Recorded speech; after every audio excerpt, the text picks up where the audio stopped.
Teli, vous avez peut-être jamais entendu ce nom. Et pourtant, cela pourrait être l'autorail du futur dans les prochaines années.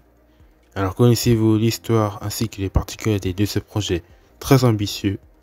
Et bien c'est parti pour cette nouvelle vidéo sur le Teli. Bienvenue sur la chaîne Passion Transport. À l'époque, 6 grandes compagnies desservaient chaque coin de la France. Dans ces compagnies, il y avait, et c'est toujours présent aujourd'hui, 2 types de lignes. Les lignes principales qui voient passer toutes sortes de trains, roulant majoritairement à grande vitesse pour relier les grandes villes, et les lignes secondaires, desservant des endroits isolés au tout début, mais grâce à l'arrivée de chemins de fer dans le secteur, les communes environnantes se sont développées au fur et à mesure.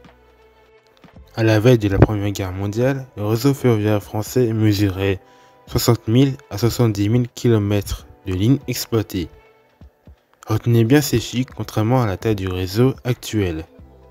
Mais malheureusement, avec la création de l'entreprise publique nommée SNCF en 1938, et avec la destruction de nombreuses lignes pendant la guerre, la SNCF se retrouve très vite en difficulté financière. En plus, elle avait récupéré des dettes des autres entreprises. Pour faire des économies, elle supprimera des pauvres petites gares et des pauvres petites lignes non rentables.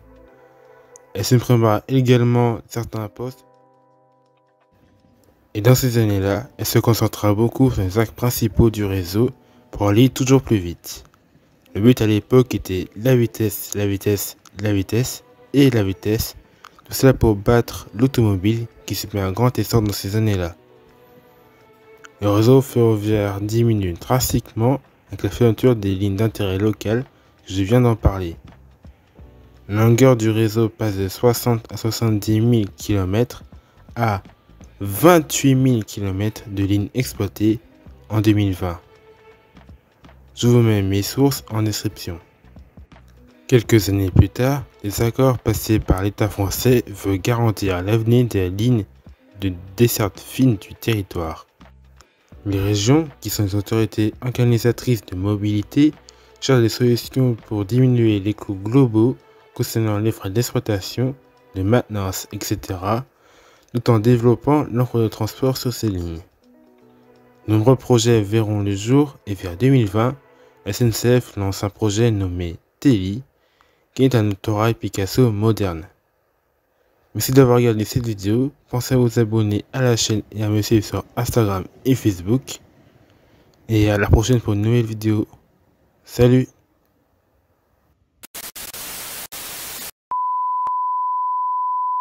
Bref, pour être plus sérieux, le Teli, surnommé train léger innovant, est un autorail moderne capable de transporter une bonne centaine de personnes, des vélos et quelques colis.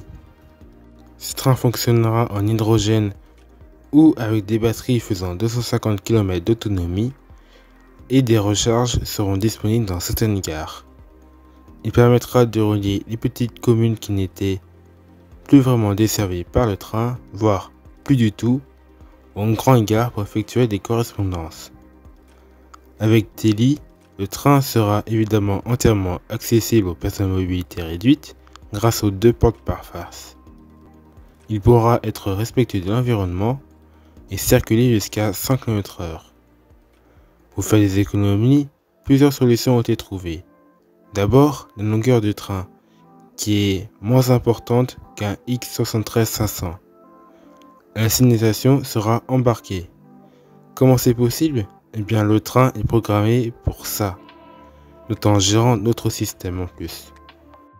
La cabine est surélevée, ce qui permet de conduire dans les 2 sens de circulation sans changer de cabine. Et apparemment, il y aura des écrans tactiles qui seront mis en place dans la cabine de conduite.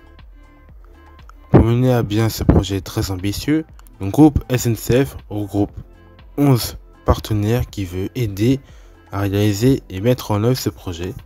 Par exemple, la CAF, responsable de concevoir et fabriquer ce matériel, l'entreprise Thales pour développer des solutions d'intelligence embarquée pour une signalisation et une exploitation frugale, ou encore à l'entreprise Alstom qui va contribuer à la spécification d'un système de signalisation pratiquement automatisé et optimisé.